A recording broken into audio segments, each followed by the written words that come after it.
Hello అందరికీ కనిపిస్తుంది కదా.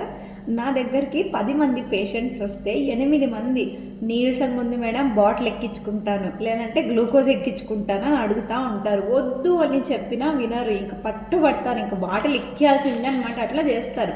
ఇప్పుడు మీకు బాటిల్ ఎక్స్ట్రా ఎక్కిస్తే డబ్బులు నాకే కదా వచ్చేది, అయినా వద్దు అంటున్నారు అంటే మీరు అర్థం చేసుకోవాలి. సో దీని గురించి నేను ఒకటి చెప్తాను మీకు.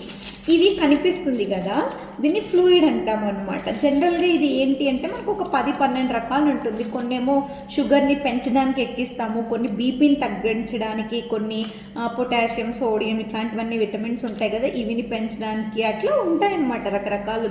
ఇప్పుడు మీరు డాక్టర్ దగ్గరికి వెళ్ళి అనవసరంగా నాకు నీరసంగా ఉంది బాటిల్ ఎక్కించాలి అంటే ఇప్పుడు ఇంత చూడండి, ఇది 500 ml అంటే దగ్గర 1/2 లీటర్. ఈ 1/2 లీటర్ని అనవసరంగా బాడీలోకి పంపించినప్పుడు ఈ వాటర్ అనేది హార్ట్ దగ్గరికి వెళ్తుంది.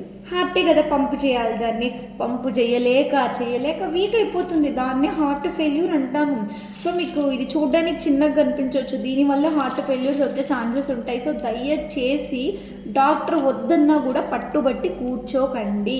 మీకు అంతగా ఇంక ఇది ఎక్కిస్తేనే తగ్గుతుంది అనే మెంటల్ కండిషన్లో మీరు ఉంటే ఫస్ట్ మీ బీపీ ఎంత ఉందో డాక్టర్ గారిని అడగండి.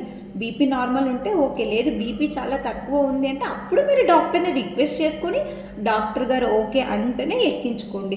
సో చాలామంది ఎస్పెషల్లీ విలేజ్ నుంచి వచ్చే వాళ్ళండి పాపము, నేను చూస్తూ ఉంటాను కదా, నీరసంగా ఉంది బాటిల్ ఎక్కియండి అమ్మా, నీరసంగా ఉంది గ్లూకోజ్ ఎక్కియండి అని పట్టుబడతా ఉంటారు. చెప్పినా కూడా అర్థం చేసుకోరు.